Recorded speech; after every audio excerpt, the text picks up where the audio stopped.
Welcome to the post show for episodes 114 and 115.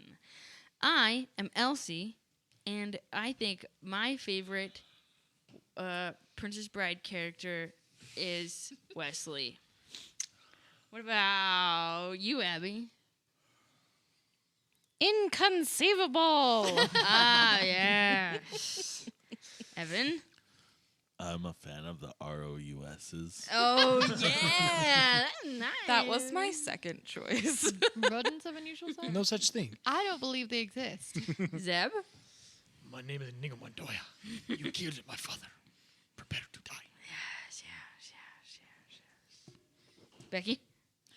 My favorite is also Inigo Montoya. David? Get back, witch! Of course you would say that. And after what I just said, I don't even know if I want to be that anymore. Fun fact, I can quote that movie from beginning to end. Wow. I am currently listening to, it's called, it just jumped. Sorry. It's called The Inconceivable Tales from the Making of the Princess Bride. Yeah. So there's lots of really cool stories in there on how it was made and stuff. Yeah, what's up? Oh, Abby hasn't said yet. No, she did. Inconceivable. Oh, jeez. Why did I forget that? Because you I'm were so sleeping. stuck on being Miracle Max over there. I'm so sleepy. And I'm not sure if I want to be that anymore. if none of you, if whoever's listening to this and who's here, if you Thank have you for your not patronage. Yes, thank you. But also, if you have not read or listened to the book, it is highly recommended. It is the exact same thing, just with more information. As the movie? Yeah. Depends on which version of the book you read. What? Yeah. So there is the original book, there is the movie, and then there is movie based on, or the book based on the movie. Okay, so the book. What? No. There's two different versions of the book. There's the original and then the one that was based on the movie. Okay, but what? No. Do you read Percy Jackson after the one written after the movie? No. You read Percy Jackson, everybody. Don't listen to her. I'll bring you both versions next time we record. Oh, it's own okay. I both have of the them. 60th anniversary of the original. Okay. I have both. I didn't know there was two different versions. My I sister didn't- gifted both to me at the same time. That makes sense because, like, when Elsie told me that originally, that there was the same, it was like, I remember being in college and the professor asking, how's everybody today? And one girl just outright angry. She's like, I just finished the Princess Bride book and it is nothing like the movie and I hated it. I can see that. But that is so. I'm going to have to read this book because the original, like, yeah, it's different, but it's the same exact thing. But whatever. And maybe you read the book off the movie version. I don't know. No, I didn't. Anyways, How dare you? we're tangenting. I'm making it. I don't know. No, I did not. No. Episode 114. Yeah, in episode 114, Boudreaux feels Lila and this might sound familiar because this is my notes. Boudreaux fills Lila and Grotha in on how he feels about the group. Lila and Grotha are introduced back into the group. Spike tries to give Cloth Des his sword to Ivan. And they argue a little bit in good ways. And Delvin and Henley talk. And then the meeting / planning with Wick Lennox. And will Ivan join the group? Question mark. Yes, he does.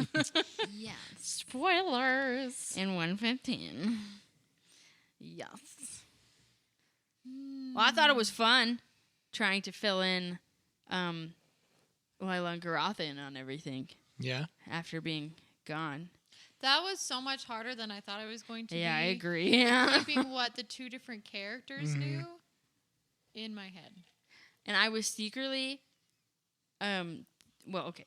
The reason I actually was avoiding telling you why I forgot. Oh, sorry. Oops. Dang it. Oh, dang.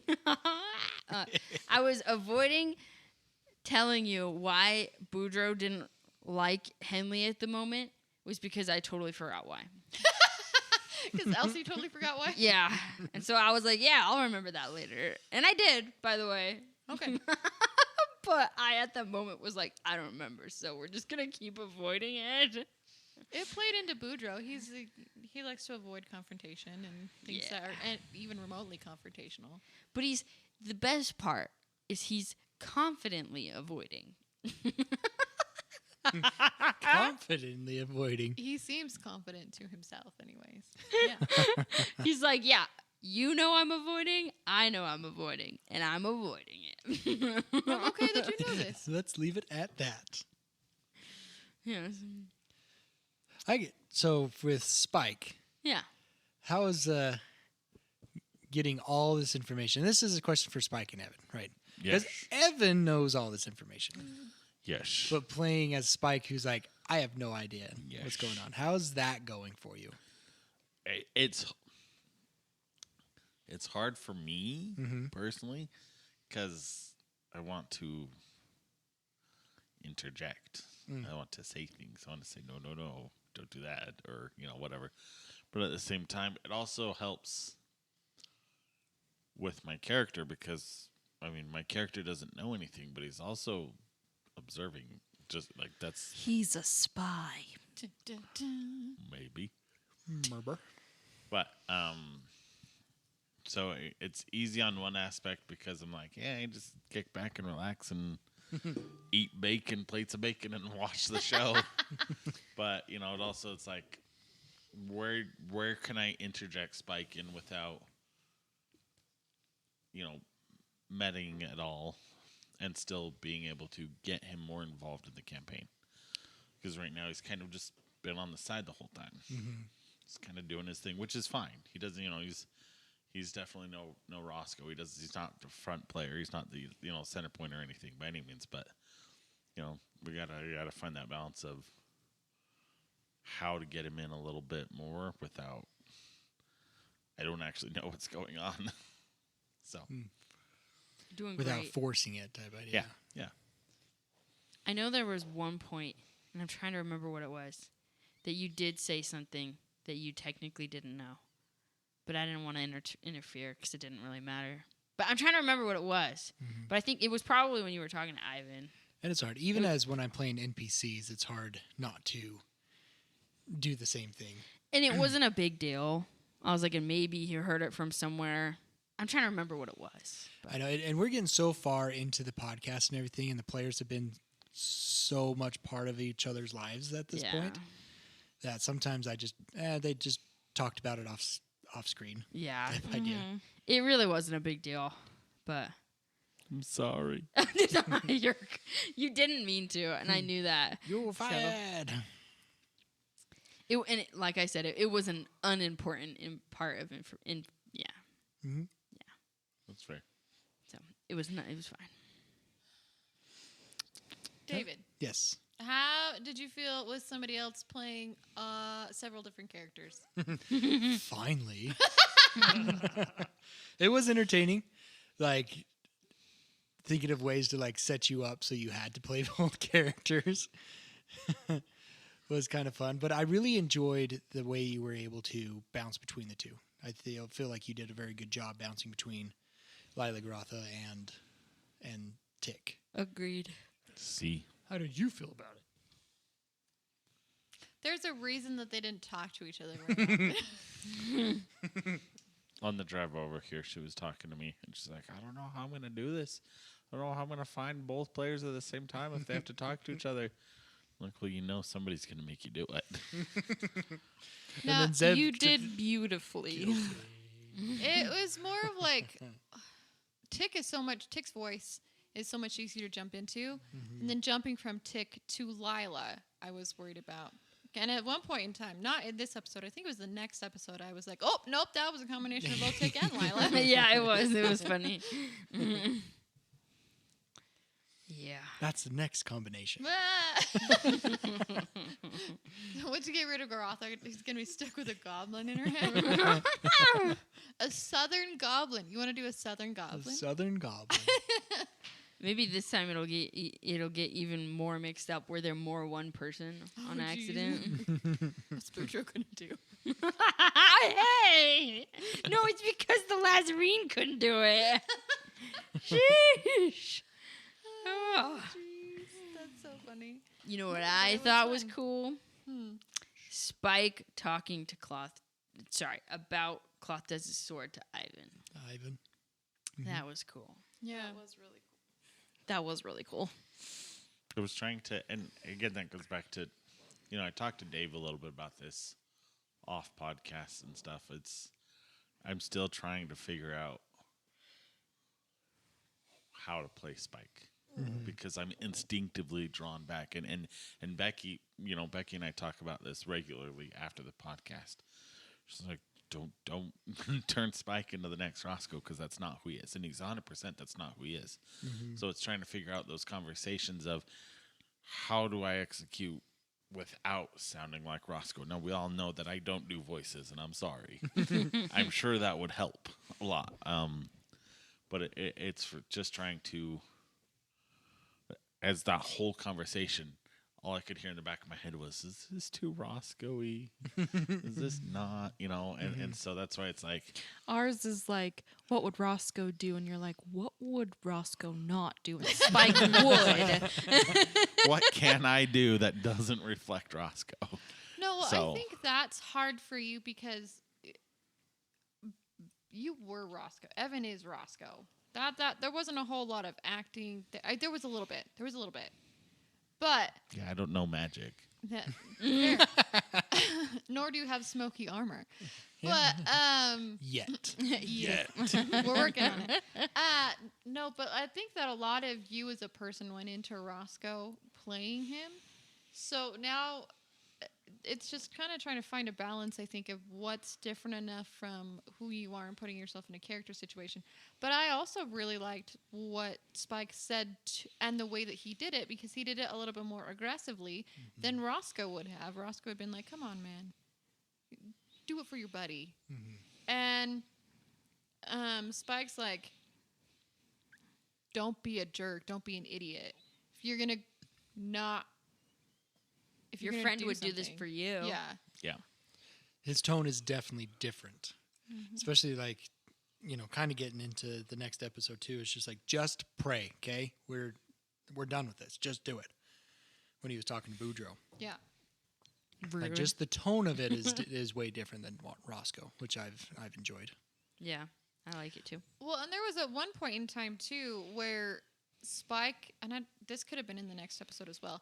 Spike tells Boudreaux that he needs to do it for our people or save our people, because the lizard folk aren't the only ones that are in there. It was a very subtle drop, but yes, like it was Spike's way of trying to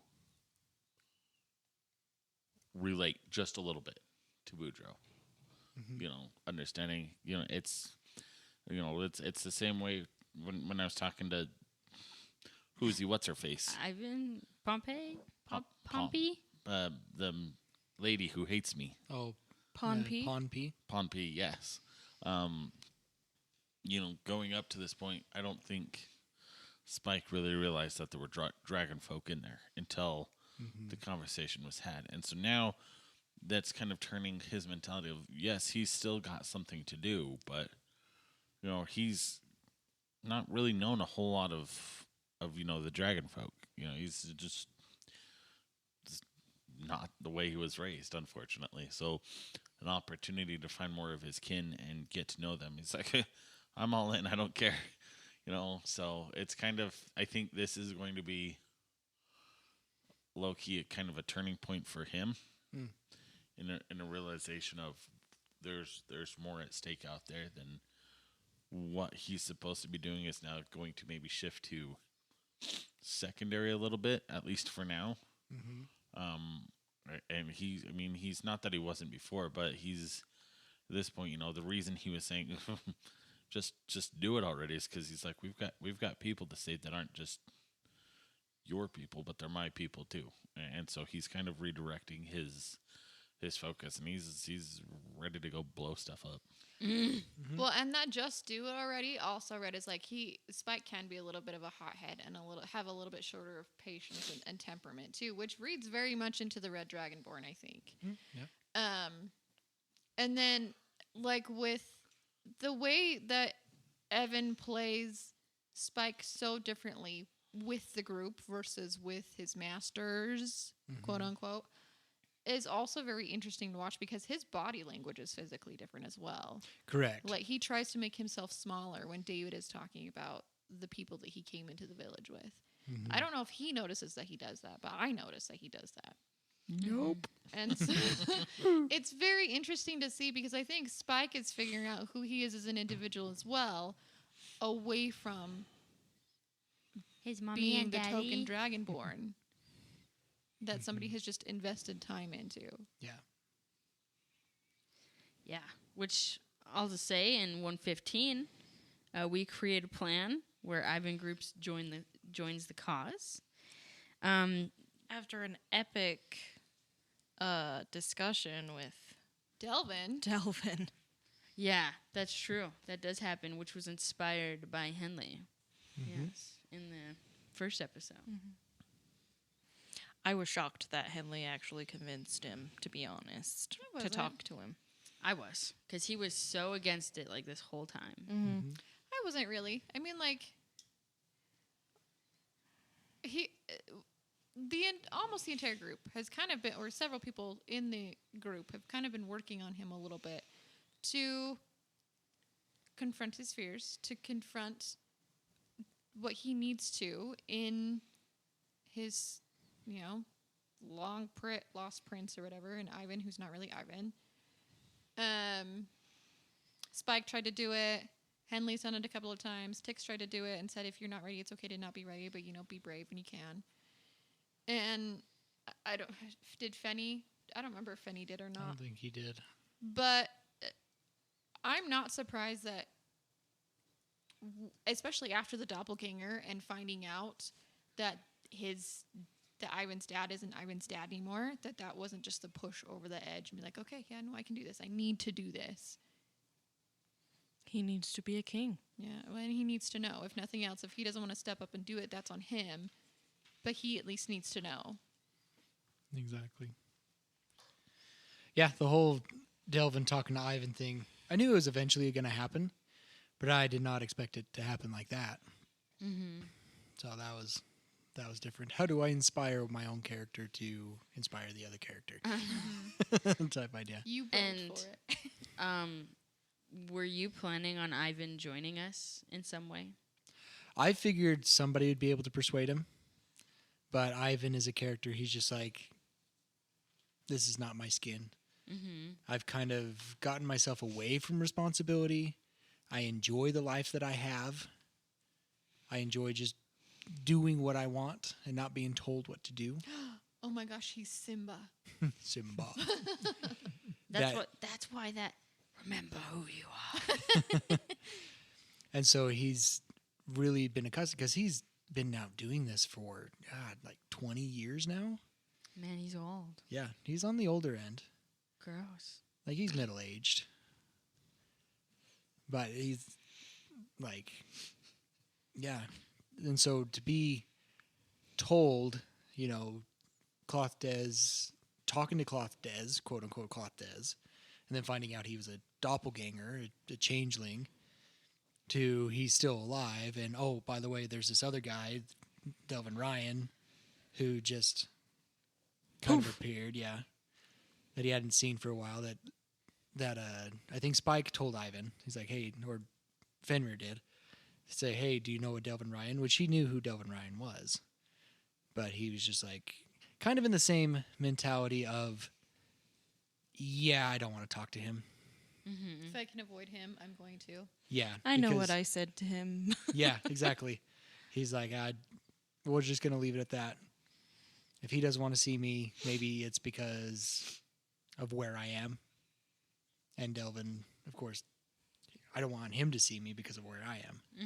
So Henley's conversation to persuade Delvin is like, you know what? Maybe you should do it. Oh no. So, yeah. Really surprised me. What particularly was something that Henley said that convinced Delvin to do it?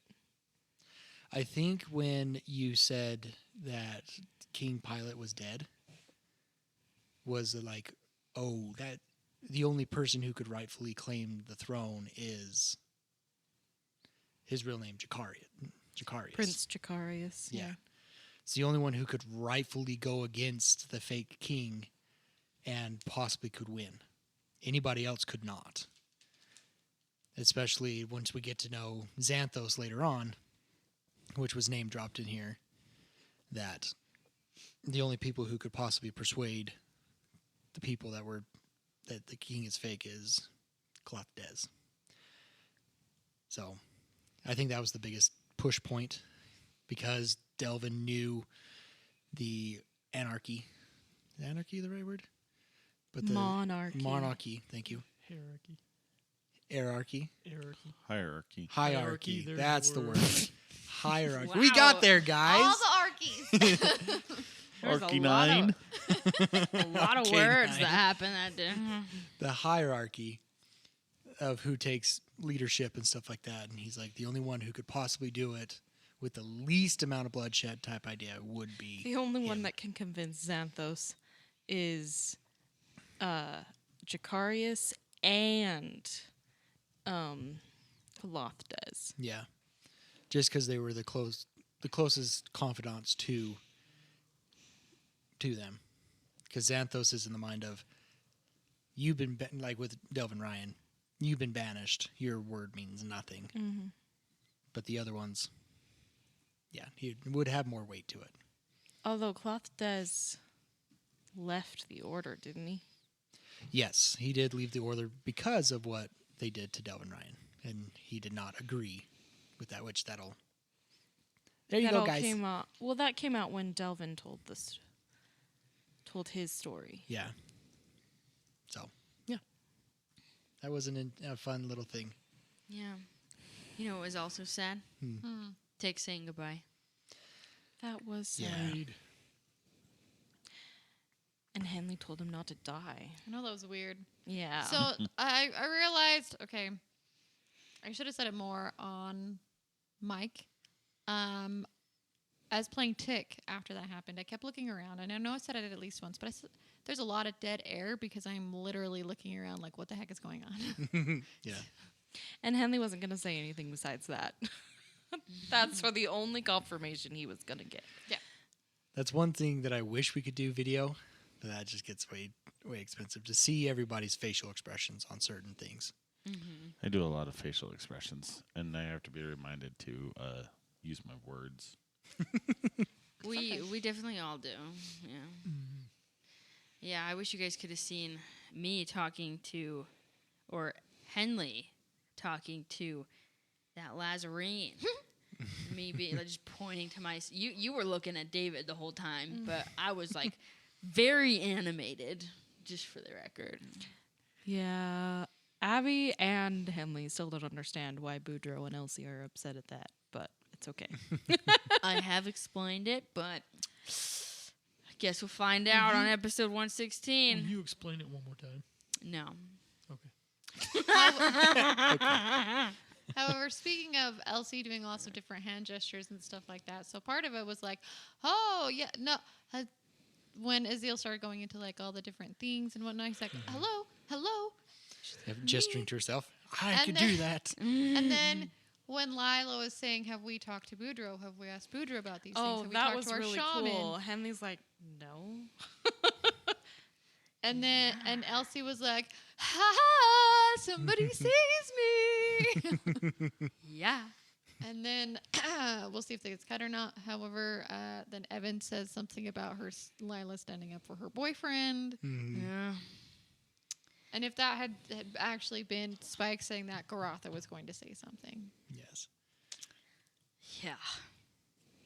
Sad. But happy because of Lila. So happy with Lila. Yeah. Yeah, 'cause Happy the thought of like disguising oneself like from the undead. How is that possible? Like that threw me for a loop. Like how Yeah. do you do that? Like I don't know. So it was really fun to see you, Elsie. I'm like, here, you figure it out, Elsie. Go for it. And I thought your plan was very well thought out. I was looking at those spells and stuff while you were talking. I was only half listening to you when they were talking to the That's usual. Lazarine. Yeah. Yeah, because it wasn't important and he has nothing good to say. So, all listeners, tune him out, please. Yeah, But tune Dave out. He has nothing important to say. no, not Dave. The Lazarine. And Oh looking at yeah, spells. what gave me the idea? Yeah, because I was reading all those spells and like what I could do to the undead before, and then what gave me the idea was talking to Fenrir, and we mentioned how we would pray every day to have the undead stay away from us, and I was like, there's a ritual I just read, and so I did that. Yeah.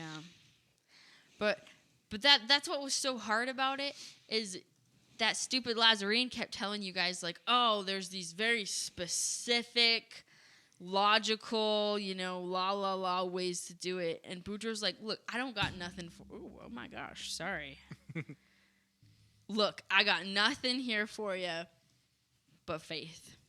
Like, and it was hard because like it's not an answer. But it is.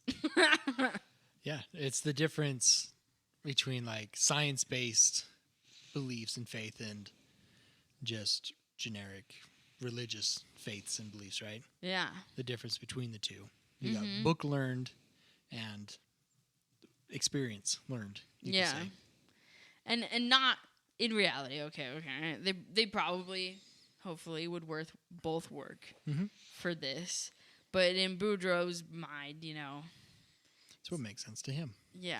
So There's a science behind it, but Boudreaux's like, Boudreaux doesn't see the science where Azil might have seen the science. So it's like, well, yeah, I mean, like it's a ritual. You're doing all of these things, but he wouldn't necessarily take the faith aspect into it.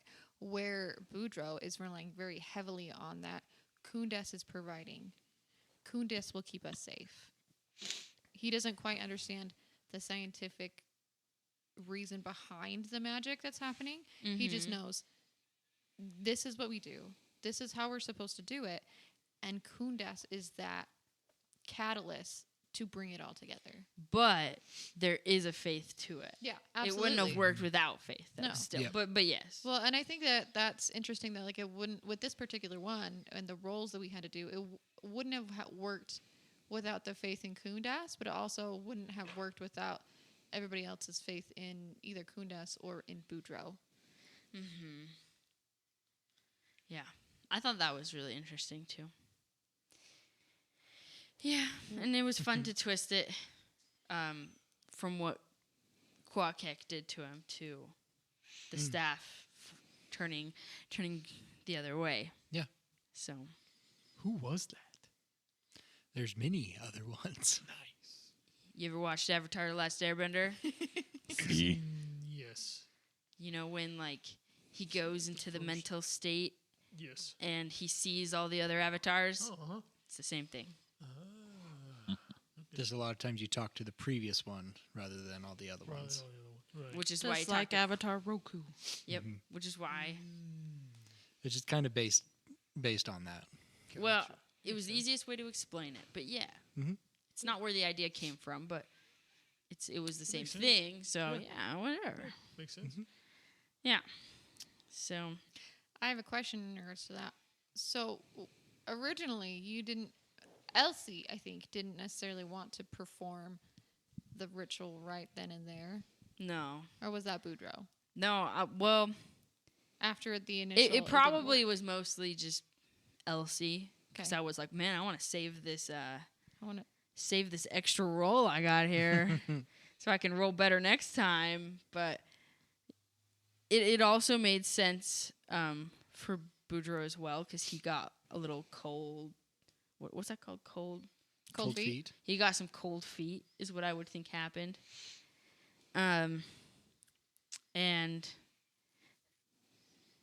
he wanted to make it perfect, and he was scared. So I think it also made sense. Or else I probably would have been like, Elsie, you can whatever. Like, we're going to do it anyway because Boudreaux said so. But since it both made sense, I wanted to wait. Yeah.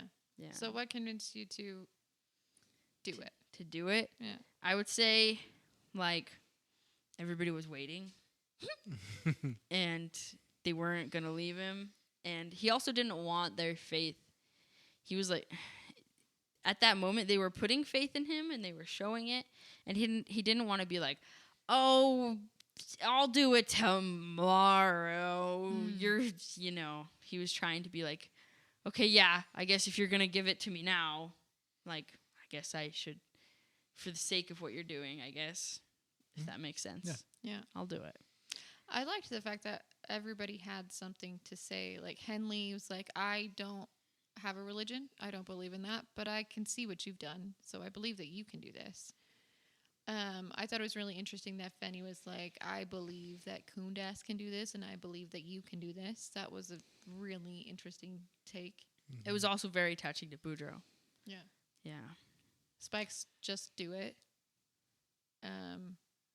Godfrey chimed in. Godfrey's chime in. That being one like, was you also can do very good, too. this.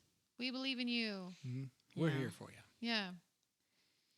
Yeah. Garotha's just shut up and do it. I think it was all very helpful to Boudreaux, for sure. But it wouldn't have, he probably still would have doubted it all if it wasn't for the help of the shaman's past. Mm-hmm. I really, really liked that. It was like a warm, comforting, or like acceptance. Which he's felt that before in his prayers before, so Correct. he knows what it was, more or less. Has he felt that though since he got the staff No. and not No, I don't think so. the Quackek? The gourd. the gourd since he's missed his gourd? No, he hasn't had it, I don't think. Pretty sure. He hasn't. Yeah, because pretty much once you've connected with the staff, it's Qualkex has been in your ear. Yeah. He's been messing. And So annoying this would me. probably be the first time as the staff holder that you felt, that Boudreaux felt something like that. Yeah. And his first time, I think, truly accepting himself as a shaman. Yeah. Yeah. Because What? even Uncle Popcorn accepted you. Yeah, way but back he when, still, but you didn't believe it. he Yeah. kind of doubted it, yeah.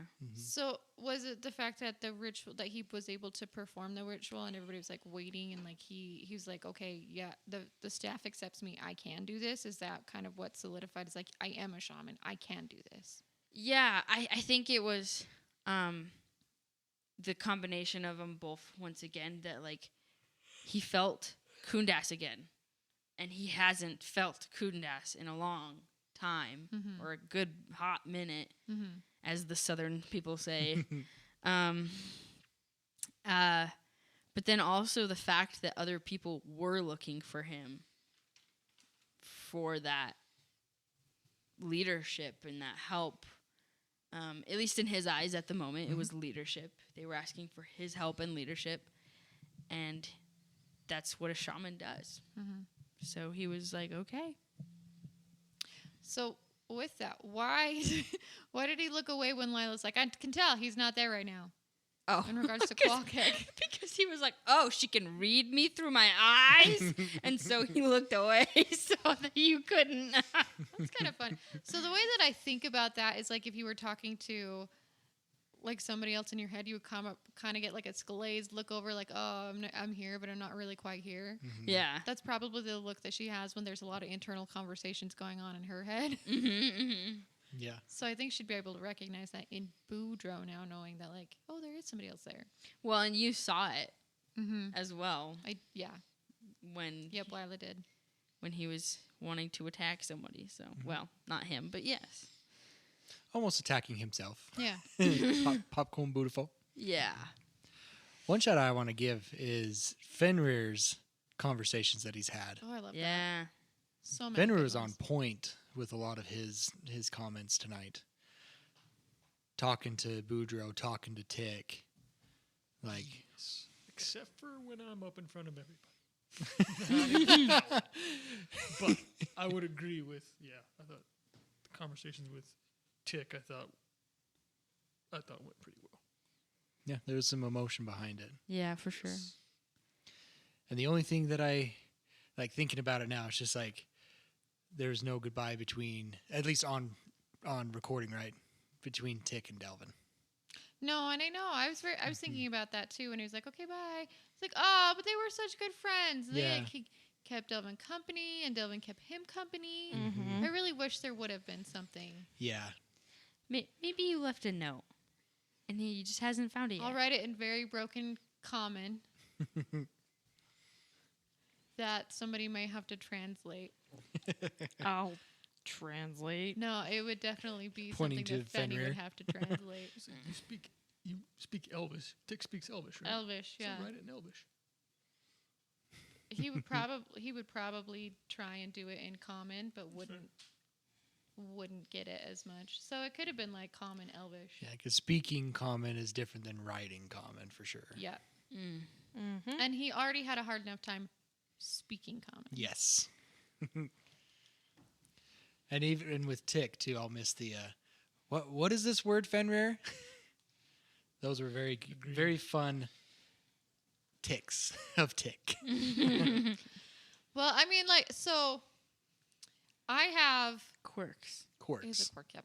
I have a cousin who married somebody whose second language is English. Okay. She didn't learn it until after she immigrated to the U.S. And I have a friend whose English was also not their first language. And there were still times where they're like, "Well, how do you say that? What is this? I don't remember what this is." Mm. Even now, she's like, "Hold on, wait." In Portuguese, she's like, "What is this?" And he'll say, "Oh." Mm-hmm. And they have 5 kids. So that's kind of where I took that from. Mhm. In addition to like, okay, well, how can I get what I'm trying to say across without constantly sounding like my vocabulary is that of a 9-year-old or an 8-year-old? If I speak Elvish, it'd be like, oh, this is our common language. Mm-hmm. How do you say this in it? Yep. Yeah. Yeah. I remember on my mission doing the same thing when I had an English speaking companion. What is this in Spanish? Remember doing that a lot too. I'm going to miss Tick and Fenny banter, though. Yes. And Tick and Boudreaux banter too. It was always fun. That was house fun, yeah. Mm-hmm. Yeah, Tick will definitely be missed. Yeah. No, I was just getting to like where I really liked playing him, and then I'm like, oh, I brought Lila back, and I'm really excited to play Lila again because I have missed playing Lila. Although I am very glad I could avoid talking about how you overheard Boudreaux not trusting goblins. Yeah. That was great. I'm she so did glad. he did call Boudreaux a little bit for that. No, yeah. A You little bit, definitely but did. it was just like at the end.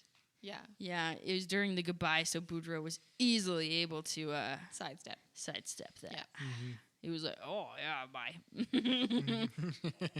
Oh yeah. Zeb, did you write out or have an idea about what you wanted to say to Tick and his goodbye? No. Nope. I had 0. I should have, but no. And I no did not. Chat GPT. Yeah, no chat. That was, Woo! that was purely off the cuff. That was really good. It was was, so yeah. good. It was good. I tried to be in a better frame of mind because I feel like I kind of botched the. We're gonna standing up. It's like I gotta give a speech. I don't even know what to say here. I don't think that So- was bad though. Mm-mm. No, I mean No. it wasn't. It probably wasn't bad, but I'll go back and listen to it and see. But It was very Right. authoritative, and I think it is showing that Fenny is stepping into a little bit more of a leader role, even if he doesn't feel like a leader. He's coming into some confidence there, because in that what you were saying, it's too. like, hey, if you're coming, great. This is when we're leaving. right, Join us or don't. Yeah. pretty much. Very It's also straightforward. showing that Fenny himself is still there. Yeah. Yeah. You know, True. with the conversion, you know, turning into a scarecrow and stuff. I think, Right.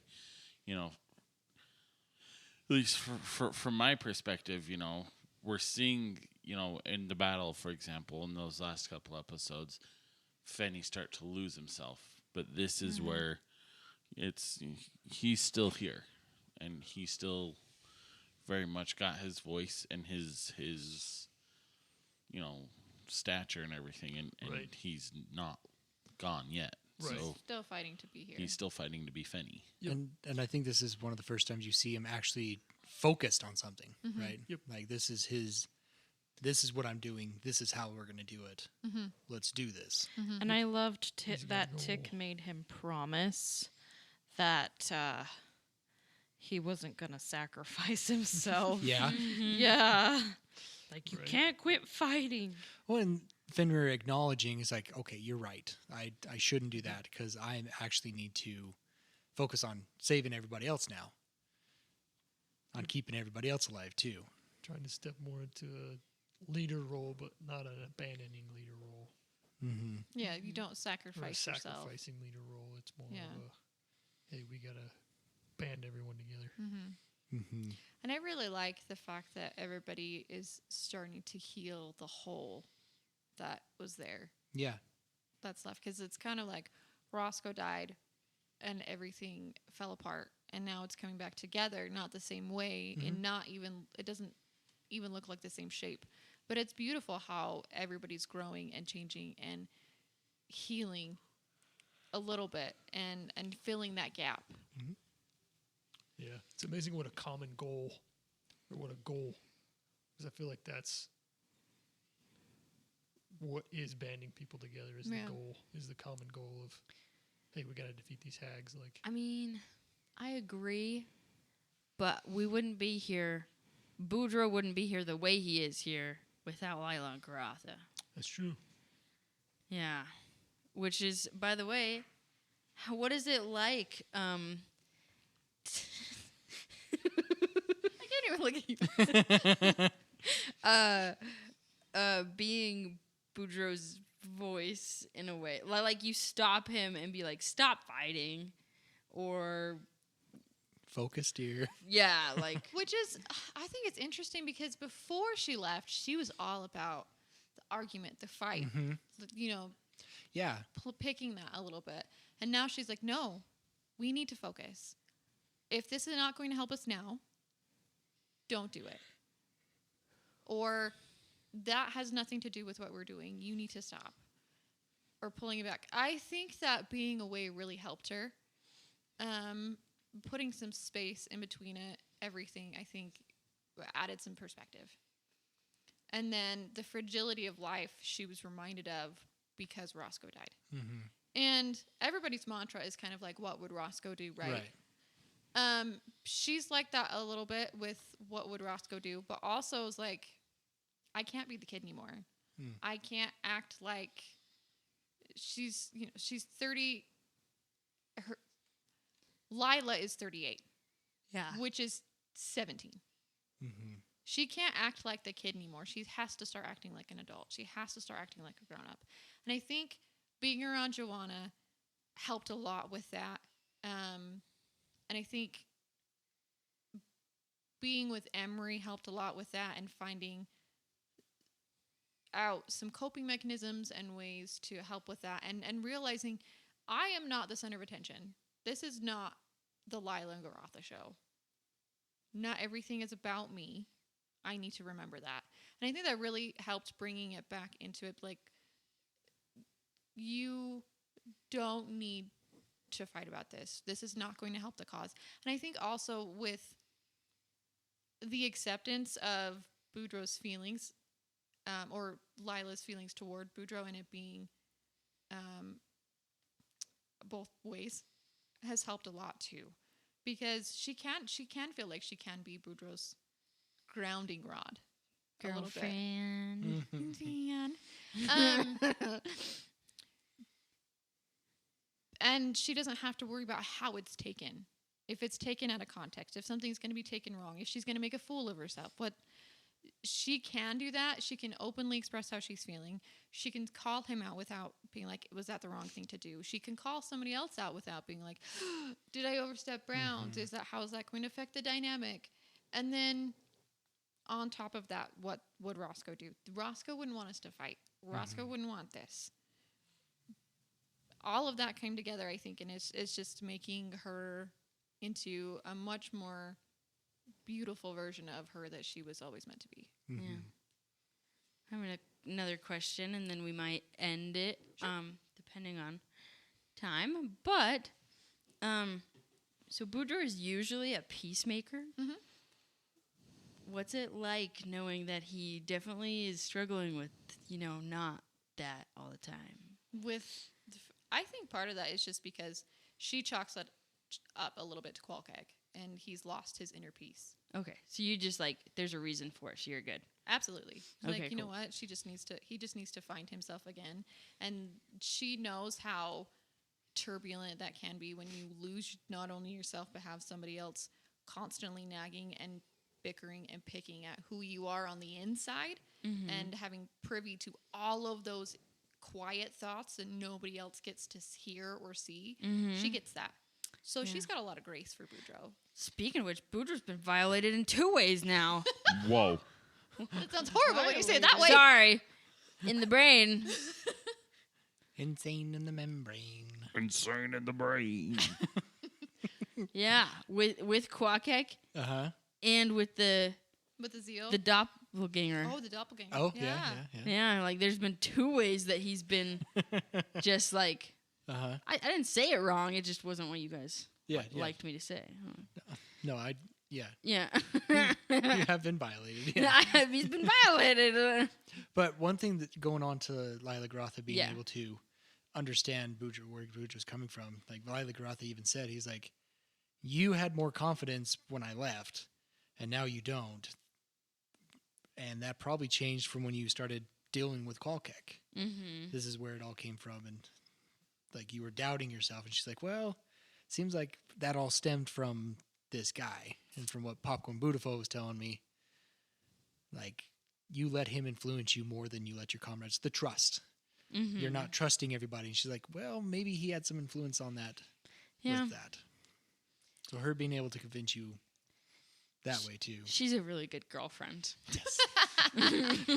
Hopefully Boudreaux can keep her. Yeah. Like I said, she has firsthand experience with somebody knowing all the intimate details of every single thought and every single memory.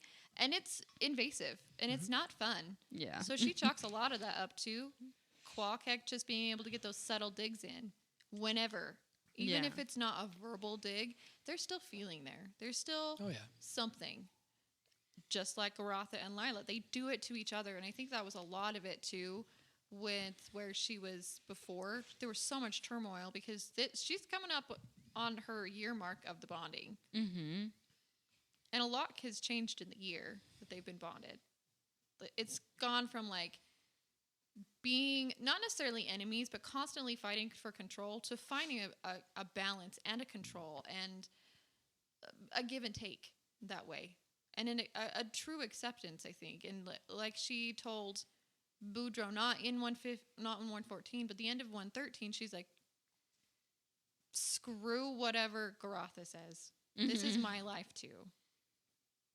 And Garotha has to accept the fact that Lila is her own person, even though they share a body. And Lila has to accept that Garotha is still her own person, even though they share a body, and that sometimes they're not going to have the same ideas, but they still have to let the other express that, and they can't hold each other back from that. Mm-hmm. Yeah. So Being very honest with each other. screw Garotha. Yeah. And Garotha has decided that she likes Boudreaux a little bit more too. Oh, God, yeah.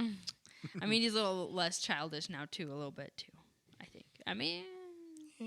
Everybody's done some To be growing of determined. their own. To be determined. Yeah. We all have our moments where we're childish. Yeah. Yeah. But everybody's had their Not own me. growing pains since Garotha and Lila have left. And a lot of that has happened in the last couple of weeks. Yeah. So it's interesting to see. Yeah. How's that character coming back?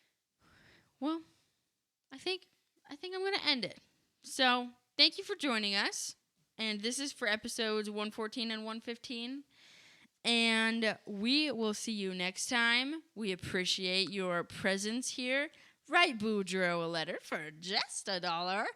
And I think my favorite kind of door would have to be a push door. Yeah. I think those are my favorites. What about you, David? You into those rotating ones? I am into those rotating ones, but I think the one that I've been using the most lately is the doggy door. The doggy door, really? Oh wow. Okay. Well, in that case, Is that Abby, because you've been in the doghouse, David? what's your favorite kind of door? Style or like architecture? Not style. So architecture. Yeah. Like rotating, push, pull. You want to press the button that opens it for you? Like what do you want? What's your favorite? Can I say 2? No. Yes. You think I'm lenient? I really like the spinny ones, Oh yeah. but also I really like just the automatic ones. And David has taught all of our kids and us to use the force to open them. Oh wow. The only real That's way to great. do it. Yep. So you just Yeah. push your hand, and all the kids do it now. It's hilarious. Oh, you mean Toby? Not yet. Toby? Toby's not yet. Sorry, the girls. Toby will learn. Yes, I yes. was like, I want to see Toby do it. What about you, Zeb? What's your favorite door? My favorite door is a window. You know Because what? every time a I door will closes, accept it. At least it wasn't 2 different kinds. Zeb, is it because every time a door closes, a window opens, or is it because? Because I make a better door than a window. Oh no. Evan? I like the round hobbit hole doors Oh, see? with the handle in Creative. the middle that doesn't make any sense. Oh, yeah. Okay. Becky? I like a screen door. Oh, open it up, let the breeze through. smart. Nice breeze. I love it. Yeah, I think Abby's favorite door, this turning ones, I think they're gonna eat me, and you have to run faster. Especially the ones at like zoos or something like that. If you don't get out in time, you get squished in Yeah, the other they're bars. scary. You're like, I don't want. When I was a kid, I was always afraid that I was going to get sliced and diced in one of those. Yeah. I Well, don't get out in time. It's going to kill me. with that pleasant thought, goodbye. Bye. Bye. Bye.